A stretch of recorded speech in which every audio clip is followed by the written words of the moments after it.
Lúkov, 62 zmien smeru čaká na pretekárov, to znamená o 2 prejazdové bránky viac oproti prvému kolu. No a začína sa to práve jazdou avizovaného Američana Luka Wintersa. Vôbec Američania prekvapili kvalitným výkonom, už ukázali raz kvalitné prvé kolo v Schladmingu s vysokými číslami, všetci nad 40, postúpili do druhého kola so 4 svojimi pretekármi, teraz sú to teda 3 pretekári v 30-ke a 2 v prvej 15-ke. No a Luke Winters už vo svojej kariére dokázal, alebo naznačil svoj potenciál, keď v minulej sezóne vo Val d'Isère so štartovým číslom 40 bol po prvom kole na 2. mieste. Zvolil plynul, rozhodol sa, že pôjde plynule, nejako out, koniec. Špicár. No škoda, práve sme ho začali trochu chváliť, akurát už tú miernejšiu časť, ktorá nebola až taká strma, tam mohol trošku viacej rozbiehať, že mohol viac zrýchlovať a hlavne ten prechod z oblúka do oblúku nebol taký rýchly na spadnici, aký by možno mohol mať, aby dosiahlo za ešte lepší čas cieli, no ale skončilo ako skončilo. Americký tím má veľkú perspektívu, sú to mladí pretekári, zatiaľ sa boria s problémom štartového poradia, ani jeden z Američanov nie je v prvej 30-ke v tej World Cup Start List, v tom World Cup Start List rankingu. To je to, čo Američania potrebujú, ale už aj s týmito vysokými číslami dokazujú, že majú na to, aby sa v budúcnosti výraznejšie presadili. No, k tomu sa ešte dostaneme. Teraz ale je tu Chorvát, 14. po prvom kole Istok Rodeš, ktorý stráca na víťaza prvého kola Adriana Pertla 98 sekundy. Tiež vertikálny pohyb, šiel veľmi dohora, odľahčovali, že so zvýšením, čo na stromnom kopci sa mu to vypustilo, lebo do dvojbrány šiel veľmi nízko, stratil líniu a ten výjazd vôbec nebol čistý z dvojbrány.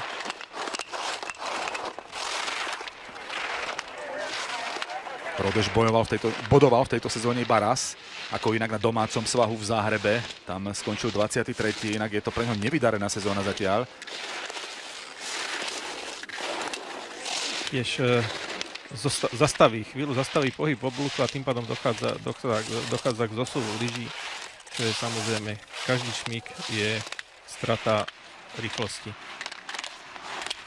Na rozdiel od Wintersa však Rodeš bude klasifikovaný v cieli. Máme tu teda prvý výsledný čas 1 minúta 47,84 sekundy.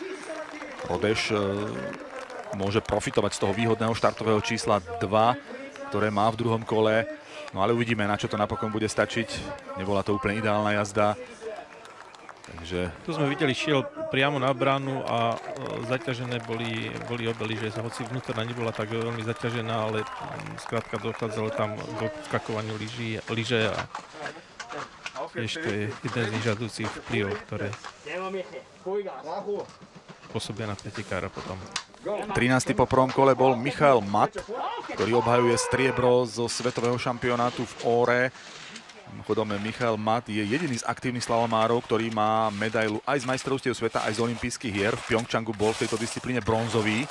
Takže je to dôkaz toho, ako sa vie perfektne pripraviť na veľké akcie. Ale prvé kolo mu príliš nevyšlo, aj v druhom sa trošku trápi zatiaľ.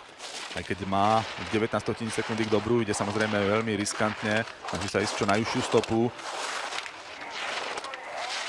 Začal podstatne lepšie ako kolo prvé, ale opäť strhne lyže. Strháva lyže v oblúku a tým pádom ten oblúk nie je veľmi čistý. A keď to strhne na jeden krát, tak sneh je mäkký a ťahá to dolu.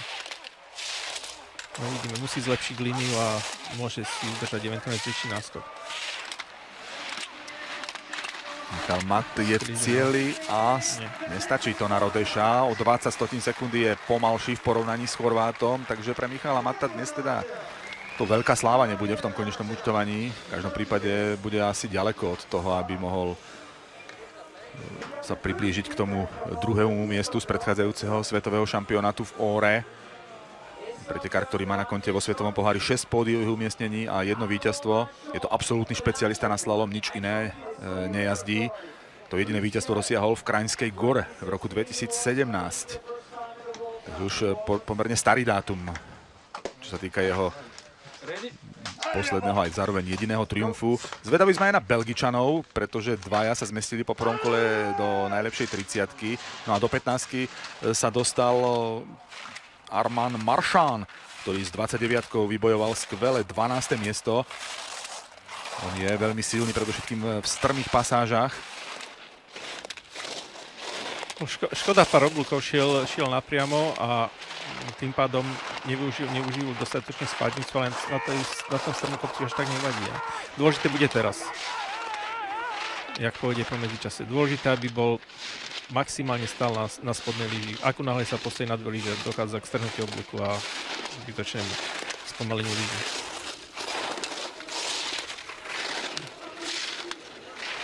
Marchand už stráca konkrétne 300, ale stále je v hre o priebežnú líderskú pozíciu, na ktorej je Chorvát Istok Rodeš. Napokon to ale nestačí Marchandovi, až tretí. Prehráva aj s Michailom Matom. Jednu bránu šiel napriamo a potom sa to viedlo s tým 4-5 oblúkov. 4-5 oblúkov stratil dobrú líniu, nevedel sa z toho dostať. Lebo začal fajn, akurát spravil drobné chyby na strmom. Tu nám sme videli, že nešiel priamo na bránu, ten oblúk bol fajn. Potom spravil 2 chyby na strmom, ale tam tá chyba sa až tak neodzrkadlí, lebo skrátka je to strmý kopec a lyže sa rozbehnú veľa rýchlejšie ako na mierniejšom sklone. 11. po prvom kole bol 25-ročný Slovinec Stefan Hadalin, ktorý na svetovom šampionáte v roku 2017 v St. Moritzi obsadil so štartovým číslom 40, skvelé 10. miesto, keď mal najlepšie druhé kolo. Najlepšie druhé kolo mal aj tu v Kortne Dampeco, ale v obrovskom slalome.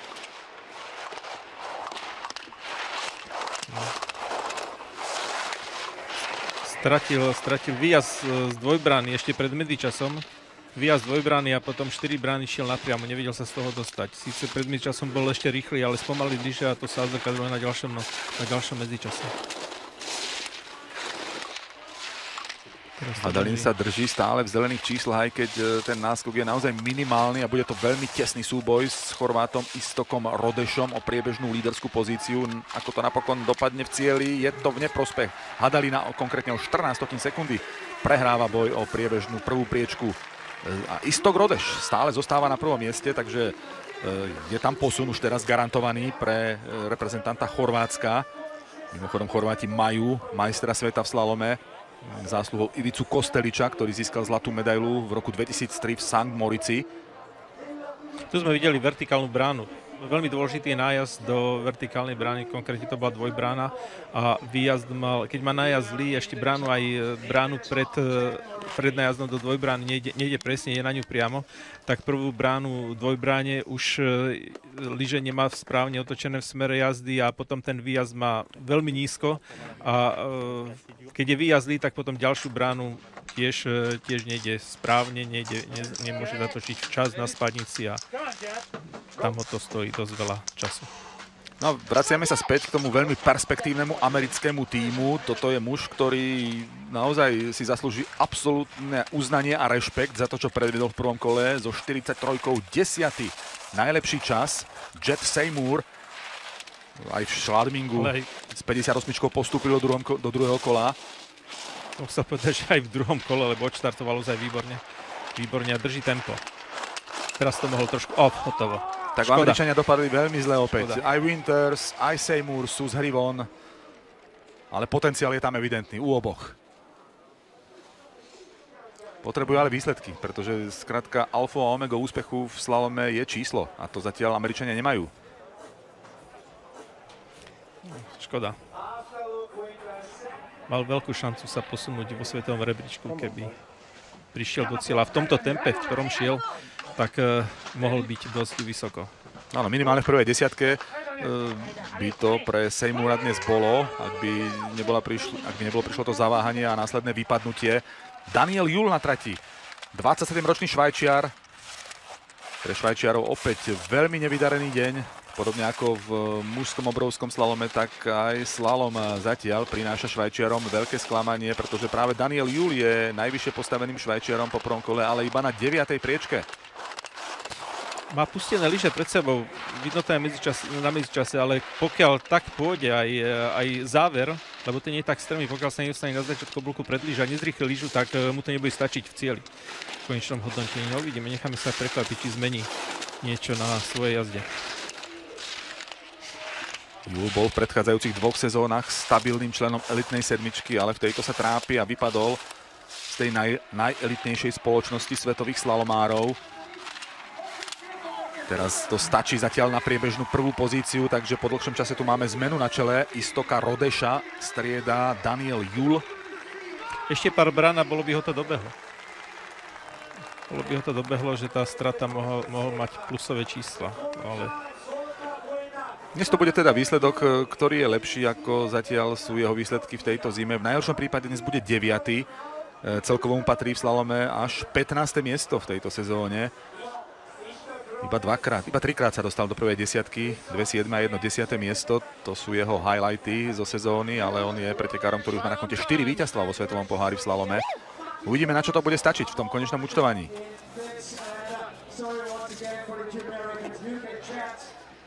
No trať je zasolená, dostatočne zasolená, oveľa viac ako v prvom kole.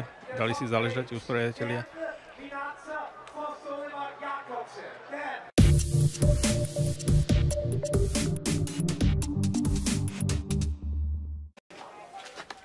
Po reklame sme späť obrázkami v Cortina d'Ampezzo. Pripravený je štart 8.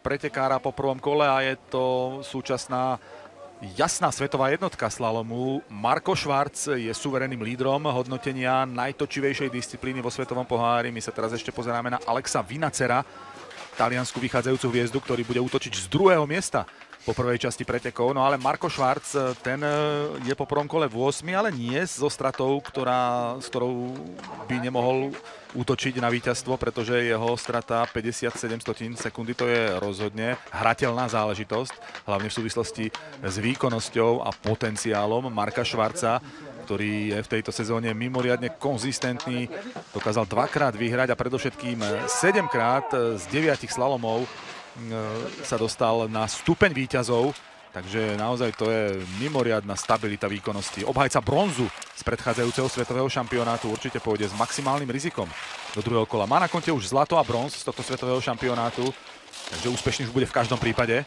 No veľký naskok si nespravil, dosť mal vertikálny pohyb, čo bol na škodu, lebo dostával sa veľmi do vzduchu a tým pádom prítlak bol dosť neskoro a padal pod bránu, aspoň v hornej časti trate, ale on je pretekár, ktorý dokáže ísť na miernejších svahoch veľmi rýchlo, dokáže lyže zrýchlovať, tak uvidíme, čo nám ukáže v ďalšej časti trate. Je to technicky brilantne vyladený pretekár, naozaj.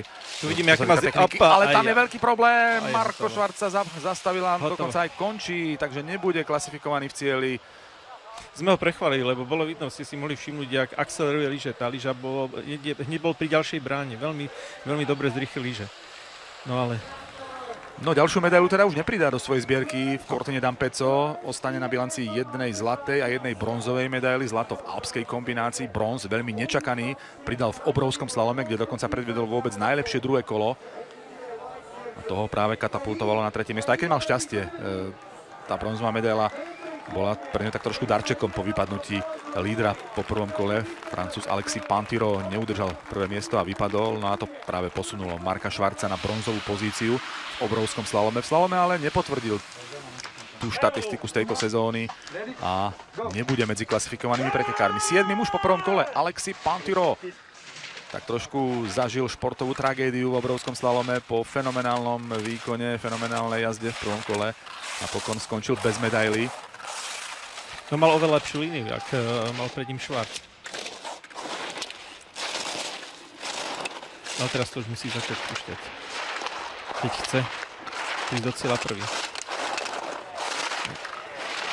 Kým obrákuje Pinturault svetovou jednotkou, tak čo sa týka slalomu, tak tam je v rankingu na 7. priečke. Trošku v závere, keď prechádza z oblúka do oblúku, by sa mohol viacej uvoľniť, lebo je to dosť také silové, čo... No vidíme to. Čo sa je to silové a to na tejto trati a štátka nie je dobrá. Áno, Pinturault až tretí so stratou 28 sekúnd. Je to delená tretia pozícia so Stefanom Hadalinom. Daniel Jul zostáva lídrom, druhý je Istok Rodeš z Chorvátska, ten sa výrazným spôsobom posúva zo 14. pozície po prvom kole. No a teda delená tretia priečka patrí Hadalinovi a ten sa delí o túto pozíciu s Francúzom Pantirom. Pierný helmat. V malom zábere, jak sa otvorila, tým pádom neprinieslo váhu dostatočne na spodnú lyžu, ktorá musí byť dominantná v každom jednom oblúku, pokiaľ chce pretekár urobiť správne a rýchlo. Alexi trošku viac sily tam dával, ako mal hlavne pri zmenách, keď šiel z jedného oblúka do druhého. Tam sa neuvoľnil a nohy neprešli dostatočne ľahkosťou do strany a nebol tam dostatočný potom záber na priestor na zrýchlenie lyže. No a je tu 6. najrýchlejší pretekár prvého kola, Henrik Kristoffersen. Víťaz 2 slalomov tejto sezóny, vyhral aj ten posledný pred svetovým šampionátom v Chamonix, ale trošku problémy, to je veľký problém. Otvoril sa v oblúku, škoda, no. Uvidíme, či Kristoffersen stratil, ale ešte samozrejme má šancu. Až túto chybu zopakuje v rovnejšej časti, tak má ponadiach. Mal šťastie, že sa to stalo. To zostalo v hornej časti, kde to ešte mohol zachrániť. Nebolo to tak veľmi na úkor rýchlosti, ale uvidíme. Hop. Tiež otvoril sa a už ho to kopalo v ďalšej bráne. Je tam viacero zaváhaní v jeho jazde, napriek tomu zostáva v zelených číslach. Škoda tých drobností, ktoré ho stoja niečo. V každom prípade útočí na priebežnú líderskú pozíciu a úspešne o 76 sekundy je lepší v porovnaní s Danielom Julom, ktorého teda odsúva v tejto chvíli na druhú priečku. Tretí je Istok Rodeš. O 4. miesto sa delia Štefan Hadalin a Alexis Pantiro. No uvidíme, či mu to bude stačiť. No, možno keď si to pozrie, tých pár oblúkov ho budem rozrieť, kedy sa otvoril a nebol tam dostatočný prítlak na správnu lyžu. Tu na to môžeme vidieť. Áno, aha. A toto ešte zopakoval niekoľkokrát. Toto bolo v hornej časti trate, ale potom sa mu to stalo aj v miernejšej trate a tu na vidíme tiež.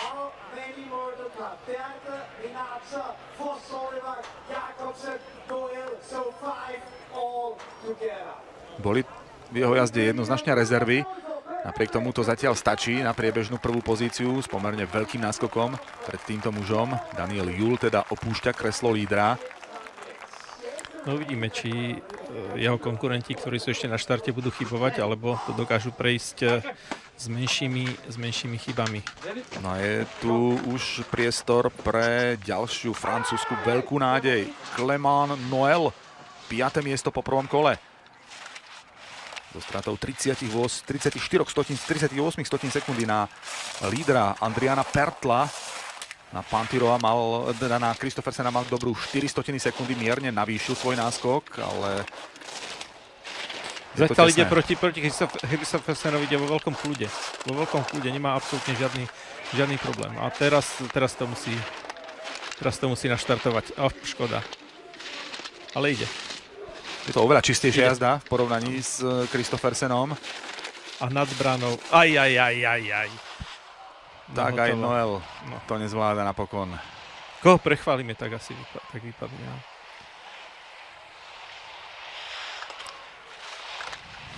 Škoda. Lebo išiel fajn. Ale to je slalom.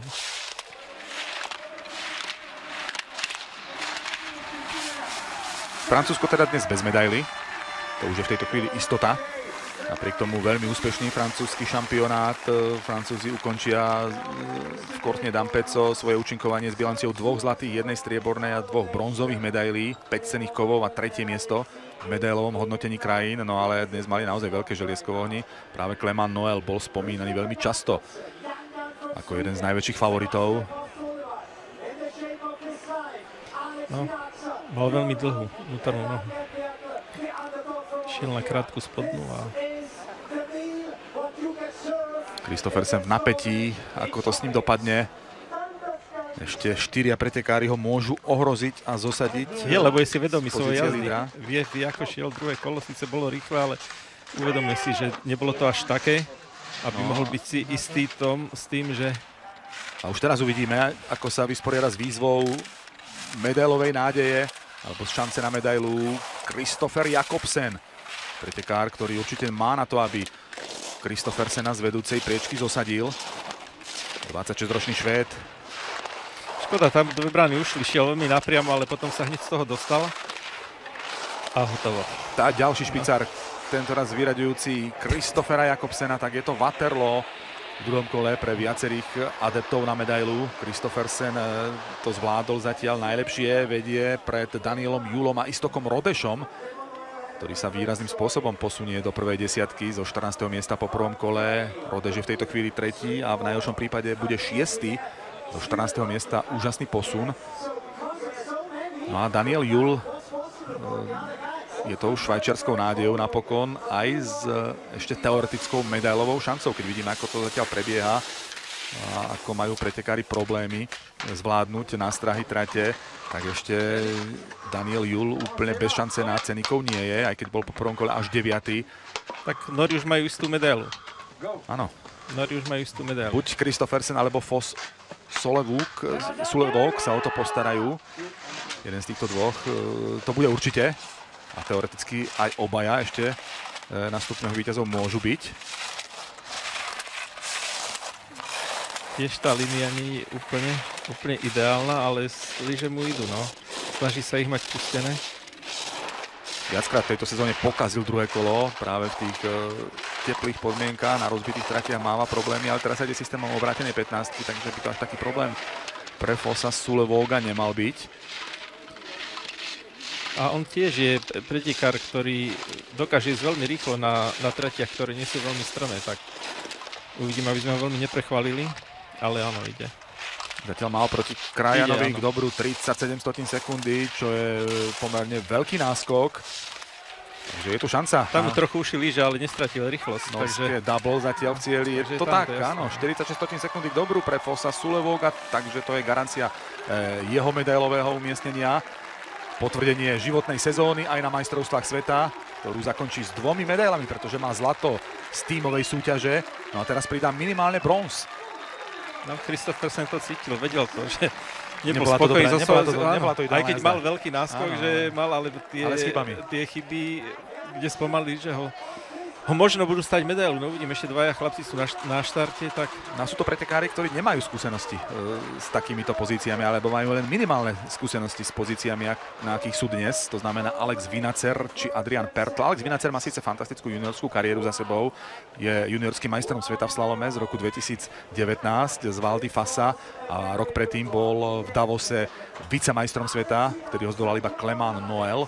Takže Vinacer je dvojnásobný medailista z juniorských svetových šampionátov a dnes môže pridať aj tú tzv. Veľkú medailu medzi mužmi na svetovom šampionáte v Cortine d'Ampezzo. Vinacer začal famózne túto sezónu, keď bol štvrtý v Altabadi a potom v Madone di Campiglio sa poprvýkrát v kariére dostal vo svetovom pohári na stupeň víťazov, bol tretí, no ale následne prišlo 5 vypadnutí v rade, strata istoty a sebavedomia, no ale zdá sa, že pred majstrovstvami sveta sa dostal späť do pohody. Menšie zaváhanie, ale zatiaľ to Vinacer nestálo veľa. Je práve, že zvýšil náskok, dobre stredne, čo je neprovateľné, ale vidíme, že ide vyrovnanie nejak. No a teraz, ale už musí ísť teraz ísť. Už musí ísť. Nie, z jednej lyže musí ísť viac. Viac to musí pritlačiť, lebo lyže mu neakcelerujú. No. Vinacerovi druhé kolo nevychádza. A nevyzerá to na medailový útok z jeho strany. Absolútne neútočí. Absolútne nerozbehne lyžu. Nemá tam taký prítlak, aký by mal mať. No a je to vidieť. Tak, až sekundu a 20 stotín stratil 8 najlepší čas, čo sa týka druhého kola. Vinacer bude asi sklamaný. Zatiaľ ešte drží teoretickú nádej na bronz, ale to by musel Adrian Pertl totálne pokaziť svoju druhú jazdu, čo samozrejme nie je vylúčené pri tom, čo sme zatiaľ videli. Nori majú 2 medaile. No. Už to je tak, Kristoffersen si teraz vydýchol. Minimálne bronz Kristoffersen garantovaný v tejto chvíli má. Foss Sulevåg bude v najhoršom prípade strieborný. To vidíme. Prečo prehral? Nori teda na záver šampionátu zachránili svoju reputáciu, keďže pred dnešnými pretekmi mali na konte jedinú medailu z tímovej súťaže.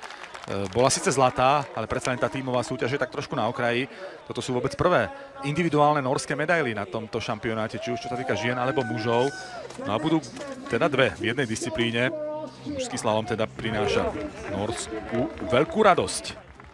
No a Foss Sulevåg bude v kategórii tých pretekárov, ktorí získali viac ako jednu medailu.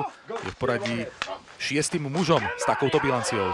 Zaraďuje sa ku Kriechmayerovi, Févrovi, Pantyrovi, Švarcovi a Mejardovi. No a teraz je tu Adrian Pertl a boj o zlatú medailu. Foss Sulevåg alebo Adrian Pertl. To bude posledný majster sveta na tomto šampionáte v Cortina d'Ampezzo. Pertl zatiaľ výborne. Zvýšil mierne svoj náskok, ktorý mal po prvom kole na Nóra. Pertl zvolil tempo, ktoré mal aj v prvom kole. Skrátka šiel a vie, že musí sa hýbať slalome, no ale nesmie zostať stáť.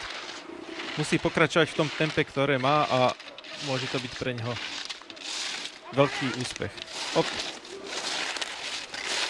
Jaj, to nebolo dobré. A už je to v červených číslach, aj keď stále šanca na zlato pre Pertla žije. Potrebuje dať do toho maximum do posledných bránok, ale ťažko povedať, na čo to bude napokon stačiť. Je to druhé miesto, strieborná medaila pre Adriana Pertla, majstrom sveta. V poslednej disciplíne na tomto svetovom šampionáte je Sebastian Foss Sulevåg. Pre Norsko je to druhé zlato na týchto majstrovstvách sveta, prvá individuálna medaila a k tomu ešte pridáva Henrik Kristoffersen bronz. Norský dvojblok rozbíja Adrian Pertl, ktorý síce nepokračuje v tej rakúskej hegemónii, čo sa týka mužského slalomu na majstrovstvách sveta. Po dlhšom čase je tu iný ako rakúsky víťaz na svetovom šampionáte. Z Rakúska sa zlatý úspech presúva do Nórska v najtočivejšej disciplíne, ale Pertl bude v každom prípade spokojný. Je to jeho debut na svetovom šampionáte a hneď so striebornou medailou. A to navyše musel do poslednej chvíle bojovať o miesto v tíme. Naozaj sa rozhodovalo až tu v dejsku medzi ním a Fabiom Kštrajnom, kto bude napokon tým posledným štvrtým členom rakúskeho tímu. No a napokon Pertl je vôbec najlepším Rakúšanom, čo sa týka slalomu, ako rakúska štvorka. No, Vinacer tiež podobne aj Pertl pušťali, že v záverečnej časti pred seba v začiatku oblúku sa nedostal pred lyže a tým pádom nemohol zatiahnuť dostatočne spodnú lyžu v oblúku a lyža to nezrýchlila. No. Pertl ťažil z toho, že po štarte sa pustil dobre, pustil sa odvážne a tam si vybudoval ešte malý náskok, ktorý potom začal postupne strácať. No ale má medailu, ja myslím, že je spokojný. Pre Rakúsko je to 8. medaila na tomto svetovom šampionáte. 5 zlatých, 1 strieborná a 2 bronzové medaily. To je konečné medailové skóre pre rakúsku reprezentáciu na 46. majstrovstvách sveta v Cortine d'Ampezzo. Takže Pertl zaznamenáva prvý strieborný úspech vôbec na tomto svetovom šampionáte pre Rakúsko. Rakúsko vyhráva medailové hodnotenie krajín, aj keď čo sa týka počtu medailí je na tom Švajčiarsko lepšie, ale čo do kvality medailí sú prví Rakúšania. 5 zlatých, 1 strieborná, 2 bronzové. Švajčiari končia na 9 cenných kovoch, 3 zlaté, 1 strieborná a 5 bronzových medailí. Tretie Francúzsko s 2 zlatými, 1 striebornou a 2 bronzovými medailami. Norsko sa vyhúplo po dnešku na 4. miesto v hodnotení krajín. Druhý zlatý úspech pri oboch zlatých zápisoch bol Sebastian Foss Sulevåg, ktorý sa tak zaraďuje do galérie tých najväčších postáv tohto svetového šampionátu. Priraďuje sa k dvojnásobným zlatým medailistom. Vincent Kriechmayer bol tým prvým, ktorý sa takouto vizitkou v Cortine d'Ampezzo mohol pochváliť, keď vyhral obe rýchlostné disciplíny, zjazd a Super G. Mathieu Févre sa takisto dostal na túto métu, keď triumfoval v paralelnom obrovskom slalome a v obrovskom slalome. No a Sebastian Foss Sulevåg, práve teraz sledujeme fragmenty z jeho víťaznej jazdy, tak ten získava po tom, čo bol súčasťou zlatého norského tímu v paralelnej tímovej súťaži, tak teraz pridáva oveľa cenejší ceníkov za víťazstvo v slalome. Sebastian Foss Sulevåg, what an amazing second run. There are still some skiers up there, but it looks like it could be the second victory for you here at the World Championships. An amazing performance. How are you feeling right now? It's amazing to finish off like this. The slalom has been really good this year, and to came in the second runner with a huge lead, that was such a great feeling. And I know that the two guys in front could could also put it together, but that was a fight from the start to the bottom, and I did it. This seems to be your year. Amazing achievements. Congratulations. Thank you so much. Tak to bol Sebastian Foss-Solevok, ktorý povedal, že vedel, že má veľmi dobrú formu, veril si na základe výsledkov z tejto sezóny. No a po prvom kole tretia pozícia bola dobrou východiskovou štartovacou pozíciou. Vedel, že sú pred ním dvaja pretekári. On skrátka chcel ísť svoju najlepšiu jazdu a dokázal to, ako povedal. Vyšlo to, urobil to tak, ako mal a je veľmi šťastný z toho, čo dokázal na tomto svetovom šampionáte. Takže máme posledného majstra sveta na tomto svetovom šampionáte. Aj keď preteky ešte pokračujú, tak o medailistok samozrejme už rozhodnuté je. Matej Vidovič na trati, ktorý je po prvom kole, alebo bol po prvom kole na 16. mieste. Chorváti mali v prvej 30-ke troch borcov, v prvej 15-ke to bol Istok Rodeš, ktorý z toho vyťažil skvelé 6. miesto. Posunul sa na toto umiestnenie zo 14. pozície po prvom kole. No a Vidovič bol slovinskou dvojkou v prvom kole a ešte aj Filip Zubčič sa zmestil do top 30, keď ho klasifikovali na 25. mieste. V 30-ke má viac borcov dnes v slalome ako Chorvátsko iba Rakúsko, ktoré ako jediné má v 30-ke 4 svojich pretekárov, 3 slalomárov medzi 30-kou najlepších má okrem Chorvátska ešte aj tým Spojených štátov amerických. Teraz aspoň môžu bojovať o body do svetového rebríčka, lebo 15. posledný boduje a 15. získa 15 bodov do hodnotenia svetového rebríčka. Nasledovacieho. No a o tie body práve bojuje aj Benjamin Ritchie z toho mladého, veľmi perspektívneho amerického tímu. Ritchie má iba 20 rokov. S 34-kou zajazdil v prvom kole 17. najlepší čas. Jeho kolegovia Winters ani Seymour preteky nedokončili, takže si nepolepšia.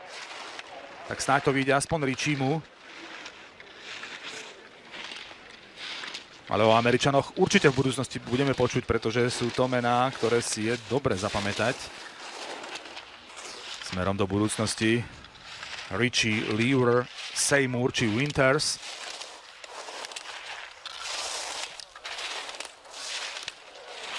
Bude mať ešte možnosť potom, myslím, v krajinském sade jeden slalom, kde by ešte mohol získať body a tým pádom si zlepšiť postavenie. Neviem, či by to stačilo do 30 v budúcej sezóne, ale... Ritchie teda na rozdiel od svojich kolegov bude klasifikovaný v cieli. Zatiaľ to stačí na 12. miesto. Je to ale najslabší čas pomedzi tých pretekárov, ktorí sú klasifikovaní, aj keď je tam ešte Clement Noel, ale ten má stratu po tom, čo predušil svoju jazdu viac ako 10 sekúnd. Albert Popov, bulharský reprezentant, 18. po prvom kole. V slalomovom rebríčku mu patrí v tejto sezóne 26. miesto. Posúval sa dopredu, začínal sezónu s číslami na 30, ale dnes si nepolepší. No, bude ho to mrzieť, lebo dneska mal našlapnuté, aby zatiaľ neprehrával vôbec. Takže body by mal isté, keby vydržal ísť až do cieľa v tempe, ktoré nastolil od štartu.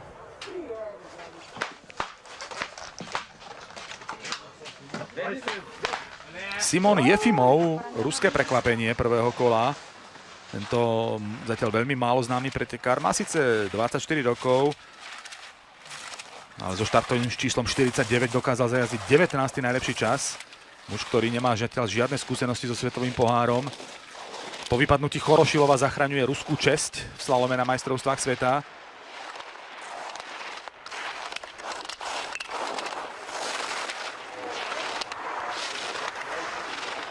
Zatiaľ tej pol sekundy stráca. Ale tak aj trať už utrpela po prejazde všetkých pretekárov, ktorí sú doteraz v cieli.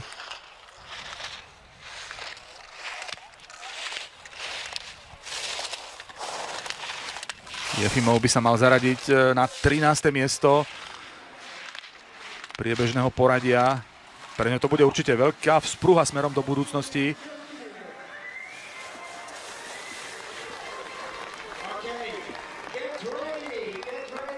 Lepší výsledok, ako sa dal očakávať v jeho prípade, celkom určite to možno takto hodnotiť.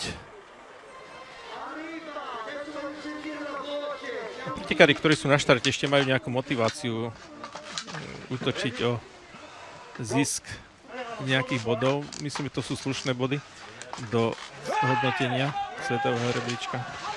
No a Jefimov sa dostal v prvom kole pred také mená ako napríklad aj Manfred Melg a predovšetkým pred Ramona Sennhäuserna, ktorý je svetovou dvojkou v slalome v tejto sezóne. Ten úplne pokazil prvé kolo a bude štartovať až ako 21. v poradí hneď za Manfredom Melgom. No ale Melg napravuje reputáciu z prvého kola, lebo zatiaľ stratil veľmi málo a ide oveľa lepšie ako v kole prvom. Mohol by sa trošku posunúť, aj keď veľké zázraky sa už teraz robiť nedajú. Teraz 6 brán mu veľmi nevyšlo, 6 oblúkov. No už tam padá do oblúku, už padá. Už padá, tým pádom aktivita nie je taká, aká by bola potrebná na dosiahnutie lepšieho času v cieli.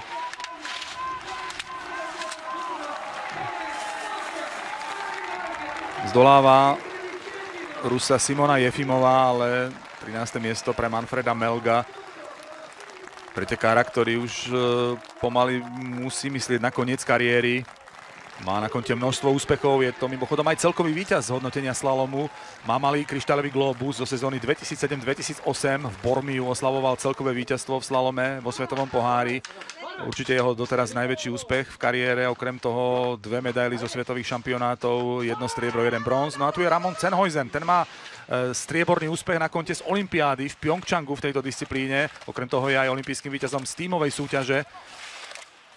No ale z majstrovstiev sveta zatiaľ medailu nemá, dnes rozhodne mu niečo také nehrozí po totálne zbaberanom prvom kole. Áno, tiež sa pustilo úplne ináč druhé kolo, ako šiel prvé. Ako sme to konštatovali u Melga. No ale už tam ide iba o kozmetickú úpravu výsledku v jeho prípade. V tomto systéme. Lyža tam veľmi veľa nezrýchlili lyžu a tie desatiny sa nabalujú, aj keď samozrejme tá trať už nie je taká, aká bola u pretekárov, ktorí šli pred ním. Sennhäuser sa polepší, 8. najlepší čas v druhom kole, to je slušné. Teraz to bolo tak, ako sme na Sennhäuserna zvyknutí, jeho jazda splňala tie prísnejšie kritéria. Je to pretekár, ktorý zvláda dobre rozbité trate, vie triafať vyjazdené stopy, využíva páky pri výške 202 cm. No a dnes to potvrdil v druhom kole práve tieto svoje prednosti.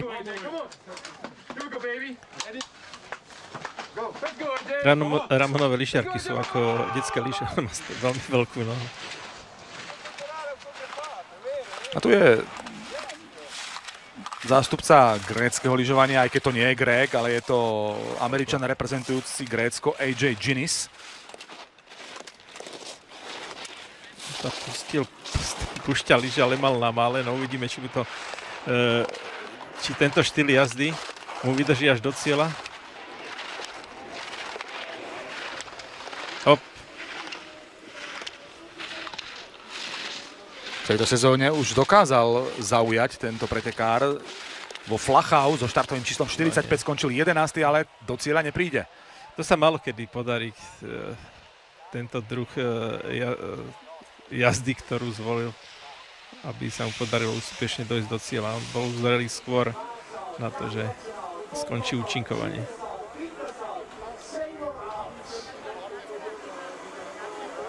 Rozšíril plejádu pretekárov, ktorí nedokončia slalom na majstrovstvách sveta. Aj v druhom kole je to pomerne veľká početnosť vypadnutí, rovnako ako v kole číslo 1, tak aj v druhom kole sledujeme tento trend. Veľa pretekárov má možnosť získať body, bojujú o 15. miesto. Takže buď byť 15, alebo vôbec nie, keď má byť horšie, tak nemá zmysel ani prísť do cieľa, tak každý sa snaží ísť na svoje hranie, aby ešte uchmatol 15 bodov, ktorých je v hre. Samozrejme za posledné 15. miesto, čím bude lepšie na tom, tak tých bodov bude viac. Linus Strasser, podobne ako Ramon Sennhuisen, takisto pokazil prvé kolo a teraz bojuje o vylepšenie reputácie, ale ani zďaleka to nezvláda tak dobre ako Švajčiar. Ramon Sennhuisen pred ním a u Strassera sa nedá očakávať výraznejší posun dopredu. Sennhuiserovi sa to podarilo, posunul sa na 11. miesto z 21. po prvom kole, takže posun o 10 miest je určite veľmi zaujímavý, no ale v prípade Linusa Strassera to tak nebude. Zlý začiatok oblúka. Začína oblúk na vonkajšej hraní vnútornej lyži. Sice je tam len krátko, ale to je veľmi deštruktívne.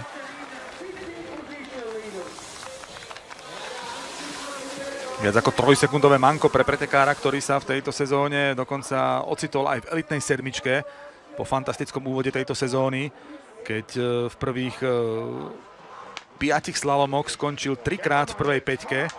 Raz vyhral, raz bol druhý. No ale momentálne sa vrátil do kolají, v ktorých bol v minulých sezónach. Manuel Feller, takisto jedno z veľkých sklamaní prvého kola.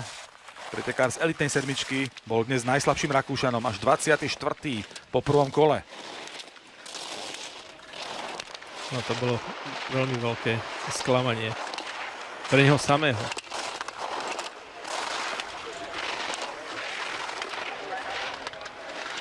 No ale realita je niekedy tiež neúprosná.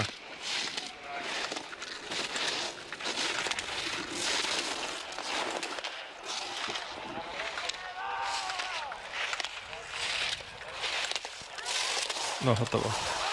Ale pokračuje. Nie, vykašľal sa na to. Nemalo to význam, áno. Zistil, že ešte aby sa zranil. Feller to zabalil, ako sa hovorí. Tak vedel, že skrátka je ďaleko od bodovaného 15. miesta.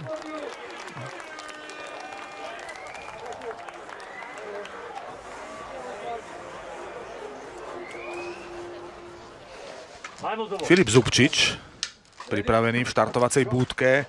Pretekár, ktorého klasifikovali v prvom kole na 25. pozícii. 25. aj čo sa týka celkového hodnotenia slalomu v tejto sezóne, no ale dnes si žiadny výsledok nepripíše na svoje konto. Tento pretekár, ktorý už má v Cortina d'Ampezzo na konte strieborný zápis, bol druhý v paralelných pretekoch pri premiére tejto disciplíny na majstrovstvách sveta. No a teraz teda už ďalší výsledok nebude na jeho konte svietiť, ale z 25. miesta po prvom kole sa pri tomto modele, keď sa štartovalo systémom vrátenej 15, už i tak veľa robiť nedalo. Štvrtý bol v obrovskom slalome vo svojej najsilnejšej disciplíne, takže celkovo môže Filip Zubčič asi hodnotiť pozitívne tento svetový šampionát. Strieborná medaila, štvrté miesto v obrovskom slalome. To nie sú zlé výsledky pre chorvátske alpské lyžovanie.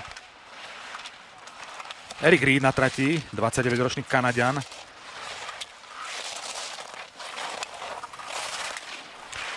No ten tiež klesá na rebríčku. Myslím, jak jazdil do toho. Trápi sa. Celú sezónu sa trápi.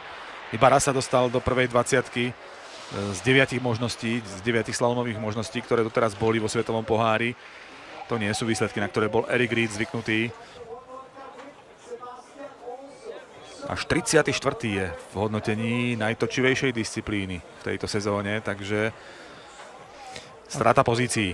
15 bodov by sa mu veľmi zišlo. Keby došiel do cieľa, zajazdil tak, že by si vzal z týchto pretekov aspoň 15 bodov. Myslím, že tých 15 bodov by ho dostalo znovu späť do 30-ky. Ready? Go! Český reprezentant Ondřej Berndt obsadil 27. miesto po prvom kole. Vo svetovom pohári zatiaľ vo svojej kariére nebodoval. Na majstrovstvách sveta sa mu podarilo poprvýkrát preniknúť do 30-ky, aspoň teda po polovici pretekov, po prvom kole. Uvidíme, či sa tam udrží. Potrebuje prísť do cieľa samozrejme v prvom rade.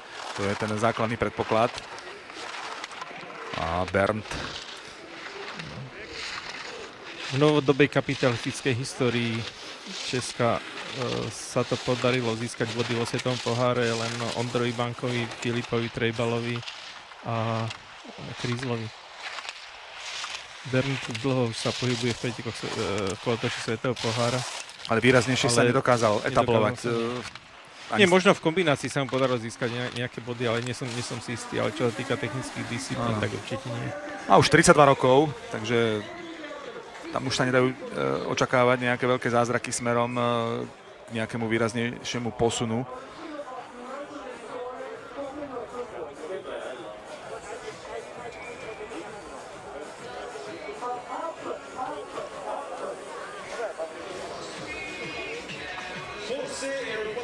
Spokojne nie je. Ramon Sennhuisen sa usmieva napriek tomu, že nemá za sebou vydarené preteky. Aspoň trošku si napravil chuť kvalitnou jazdou v druhom kole. Stačí to na vylepšenie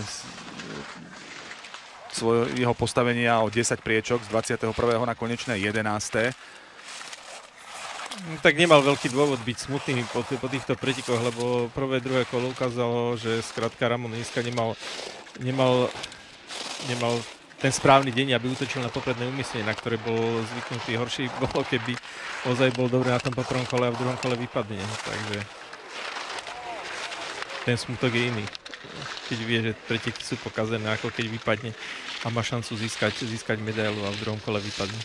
Sledujeme jazdu Tiana Marouta, pretekára, ktorý reprezentuje Slovinsko a s 51 sa zmestil do 30-ky najlepších po prvom kole. Má smolu, že sa neštartovalo tým spôsobom, ako sa jazdí vo svetovom pohári, to znamená systémom obrátenej 30-ky, takže nemal to výhodné štartové číslo 3, ale až číslo 28 v druhom kole. A to je zásadný rozdiel. No, tiež je to jeden z tých vyšších pretekárov, takže keď sa budú jazdiť v budúcnosti, až sa budú jazdiť paralelné slalomy, tak Ramon a Noel budú mať, zdá sa, zdatného konkurenta za nejaký ten čas. Dvaja Belgičania dnes prenikli do top 30, okrem Armanda Marchanta to dokázal aj Tom Verbeke, ktorého klasifikovali po prvom kole na 29. mieste. Hopla.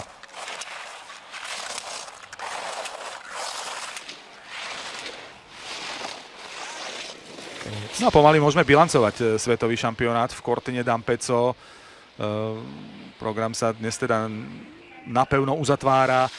Po tom problematickom štarte, keď šampionát odštartoval až s trojdňovým meškaním, sa napokon kompletne stihol odjazdiť celý súťažný program 46. majstrovstiev sveta v alpskom lyžovaní. Tak ako každý svetový šampionát, aj tento má svojich veľkých hrdinov, tak medzi ženami, ako aj medzi mužmi. V tej mužskej časti musíme vyzdvihnúť z toho prvého týždňa predovšetkým Vincenta Kriechmayera, ktorý sa postaral o unikátne zlaté double, keď na jednom svetovom šampionáte vyhral obe rýchlostné disciplíny. To dokázal iba ako tretí pretekár v histórii. Pred ním to dokázali iba Hermann Maier a Bode Miller.